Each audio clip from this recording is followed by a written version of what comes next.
Я пару слов хотел бы сказать о самих выборах и о ситуации, которая существует сейчас в России. В общем, совершенно очевидно, что Путин победил в первом туре, при этом, так сказать,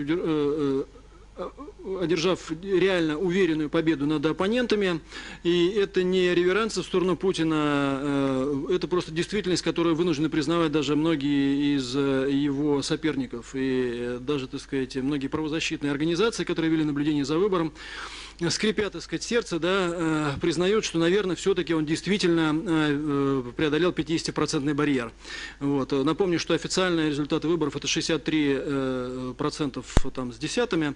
В любом случае это показывает, что Путин остается действительно политиком номер один в России, действительно достаточно популярным и действительно человеком, который до сих пор удерживает серьезный кредит доверия со стороны российского общества. И, в общем, по этому вопросу существует консенсус. Хотя я не исключаю, что ситуация может меняться, многое будет зависеть от того, как Путин будет относиться к тем обещаниям, которые он дал в ходе избирательной кампании. Обещаний этих было довольно много.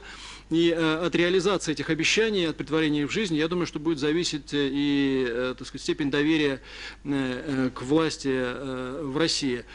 Все остальное, что происходит вокруг выборов, скажем, в Москве, митинги какие-то, так сказать, то, что было вчера и сегодня, я думаю, что это такая поствыборная реакция. Думать, что это как-то изменит ситуацию, было бы крайне наивно.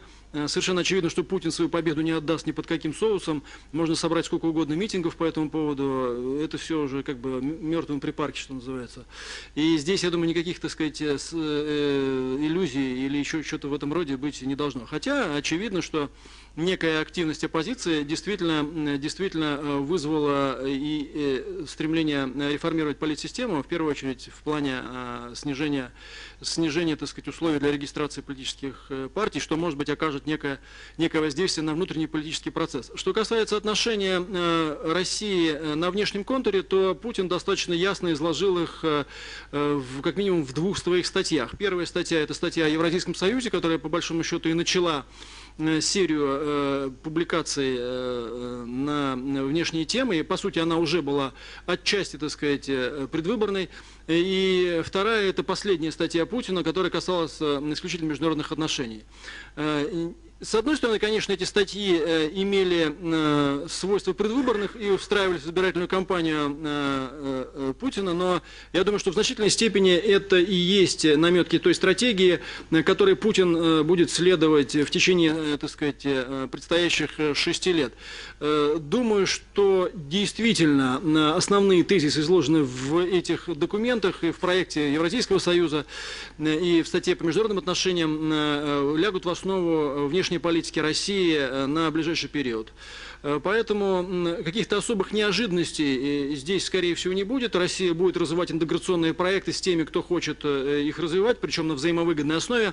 Что касается других стран, они приглашаются к сотрудничеству. Ну, а там уж, так сказать, как дело пойдет, посмотрим. Я думаю, что Россия вернулась к более внятной, вернее, вернется к более внятной определенной политике в самой стране и вне ее. Заданность политического курса, которая была связана с Путиным в его первый президентский срок, мало претерпела каких-то принципиальных изменений. Что касается внешней политики, то немногое, что является стабильным, те отношения, которые были у Российской Федерации с Казахстаном и с другими странами СНГ, мало в чем изменились. Разве что они качественно выросли, но те отношения, которые являются стержневыми, они остались теми же. Я думаю, с приходом Путина на новый президентский срок эти отношения будут еще качественно меняться, потому что движение есть и не только в России, но в СНГ, в частности в Казахстане. И они, конечно, наложат тот отпечаток качественный, особенно вот в вопросах или в процессах модернизации, которые связывают обе страны, как Россию, так и Казахстан. Я, во-первых, хотел бы сказать, что для меня пока проект Евразийского союза скорее выглядит как некий виртуальный, пока ясных очертаний его мы не понимаем, я не понимаю. Что касается Украины непосредственно, я вот что могу сказать. Тут есть две составляющие. Одна экономическая, которая, как ни странно, независимо от того, кто тут у нас сидит на Банковой, то есть это наш президент имеет там резиденцию, и даже когда сидел там Ющенко, который был настроен жестко антироссийский, тем не менее экономическое взаимодействие не сокращалось.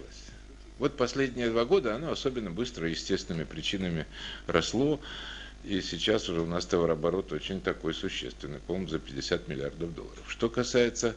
И тут то, что нам не удается найти оптимальные по некоторым направлениям договоренности, которые устроили бы обе стороны, мне кажется, что это проблема решаемая, и думаю, что после того, как пройдет первые пару месяцев, когда Путин займет уже свой пост президента, я думаю, что на повестке дня станет вопрос прагматизации наших экономических отношений. Будет, я надеюсь, найдены взаимоприемлемые решения и по старому грустному вопросу газовых договоров, и по нашему формату участия в таможенном союзе и так далее. Но я вот хотел бы обратить внимание на какую вещь, может быть, немножко спорную. Дело в том, что кроме экономической есть еще некая политическая составляющая, в частности, связанная с идеями Евразийского союза. Я вот хочу сказать, что мне трудно это обобщать на страны, в частности, присутствующих здесь коллег, но что касается Украины, она находится в специфическом положении между Россией и Европой. Она взяла на протяжении последних лет множество всяких разного рода обязательств по отношению к Европе. И хотя всем серьезным людям понятно, что Украина в ближайшие лет 20 не имеет перспектив стать полноправным членом Европейского Союза, тем не менее разного рода сближения с Европой по разным параметрам, этого сближения. В этом заинтересована Украина, это понимает и элиты, и власти, и население, независимо от того, в общем, опять же, какая политическая сила сейчас находится у власти. Отношения Армении к России. Россия достаточно важная страна для нас, и то, чтобы ее политика оставалась в традиционном формате армяно-российских взаимоотношений, это просто императива. Это в Армении осознается практически всеми, от политических элит до общества. Это нужно. Как бы и каким бы образом ни развивалась ситуация в России самой в рамках российской внутренней политики. Соответственно, следует предполагать, я, по крайней мере, как мне кажется, политика России в отношении, внешняя политика и политика в отношении стран СНГ вообще и в Армении в частности, она вряд ли может претерпеть сильные изменения, потому что я не думаю, что сильно изменился кабинет, в котором эти решения принимаются или принимались. Обсуждая характер взаимоотношений между Арменией и Россией, мы не ожидаем существенных изменений с той точки зрения, что изменилось, если изменилось лидерство, но содержание и интересы проводимой политики в целом остаются теми же, что и были ранее. Быть может, разница, которая будет существовать, она будет касаться, стиля лидерства Путина, и стиль проводимой политики со стороны Путина несколько отличался со стороны политики, которая проводилась Медведевым, но содержание данной политики, по сути, оно является тем же: проведение политики, направленной на сохранение присутствия России в данном регионе, а отношения двустороннего характера, они будут находиться на разных уровнях касательно того, что есть определенный характер двусторонних отношений, который будет продолжен и, по всей видимости, будет развиваться как в политической, экономической, гуманитарной сфере. Это двусторонние отношения в политической сфере, в плане консультаций, в плане разработки совместных решений, в плане экономического развития и экономического присутствия. Это отношения, скажем так, в рамках различных региональных международных организаций. Это касается как сотрудничества в рамках СНГ, так и подчеркнуто Путиным в одной из статей укрепление сотрудничества в рамках ОДКБ, которая должна выступать в качестве структуры либо организации, гарантирующей стабильность на территории Евразии, в случае необходимости быстрого реагирования на вызовы, которые существуют в этом регионе. И, естественно, более глобальное сотрудничество в рамках иных организаций. То есть мы видим, что направления сотрудничества будут существовать, при этом политика России по отношению к региону будет определяться не только двусторонними, непосредственно двусторонними отношениями, но и более широким форматом. СНГ воспринимается нами как платформа, скорее всего, для политических дискуссий. Вы прекрасно знаете, эффективность этой международной многосторонней организации желает лучшего, то есть более 10% где-то соглашений реально выполняется. Ну а идея Евразийского союза, которая не случайно была запущена в разгар предвыборной кампании, еще избрание в Думу российскую, нами воспринимается пока как очень общая концепция, которая не имеет под собой пока конкретного или пока нет ясного содержания. В этом смысле, я думаю, мы согласимся с коллегами, которые уже озвучили эту идею.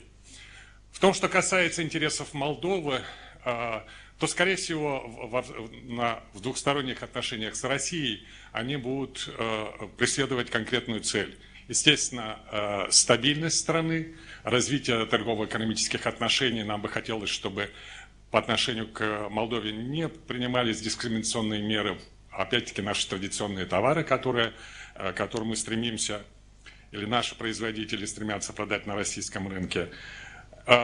Очень острый вопрос остается приднестровское урегулирование. В нашем обществе положительно оценили конструктивную роль России, которая привела к возобновлению пятистороннего формата переговоров по Приднестровью. И также изменения, то есть, которые произошли в Приднестровском регионе, избран новый, достаточно энергичный лидер региона, открытый к диалогу. Ну, естественно, мы прекрасно понимаем, что имея двух